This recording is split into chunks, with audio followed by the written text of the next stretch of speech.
चर्चा तर राजकीय वर्तुळात होतच असतात, परंतु शरद पवार सुद्धा एक ज्येष्ठ आणि महत्वाचे या देशातले नेते आहेत आणि मला वाटतं अमित भाई त्यांना शुभेच्छा द्यायला त्या ठिकाणी गेले असतील.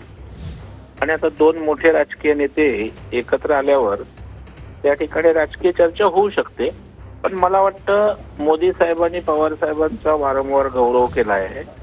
त्यांचं मोठेपण राजकारणातलं त्या ठिकाणी जाहीरपणे कबूल केलंय आणि म्हणून आमचे नेते अमितभाई शाह हे सुद्धा त्या ठिकाणी पवार साहेबांना शुभेच्छा द्यायला गेले असावे.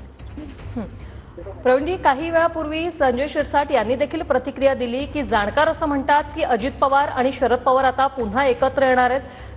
तुमचं यावर काय मत आहे? यामुळे युतीला काही फटका बसण्याची शक्यता आहे का?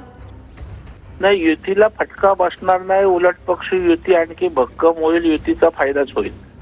कारण पवार साहेब जर अजितदादांसोबत आले तर त्या ठिकाणी आम्ही आणखी भक्कम होऊ ना. त्यांचे आमदार आहेत, त्यांचे खासदार आहेत, त्याचा उपयोग होईल. फटका कसा काय बसू शकेल? आणि पवार साहेबांनी जेव्हा विकासाची भूमिका एखादं सरकार घेतं त्यावेळेला अस्थिर ते सरकार होऊन देत नाही. आपण पाहिलं जेव्हा युतीचं सरकार आलं तेव्हा पवार साहेबांनी बिनशर्त पाठिंबा दिला की मग कुठलं तरी स्थिर सरकार हवंय. आणि जर आता महाराष्ट्र स्थिर सरकार असेल तर आपण कशाला त्याला गालबोट लावावं, असाही उद्देशानं त्या ठिकाणी जर भूमिका घेतली तर त्याचा फायदाच होईल. आम्हाला फटका कसा काय बसू शकेल?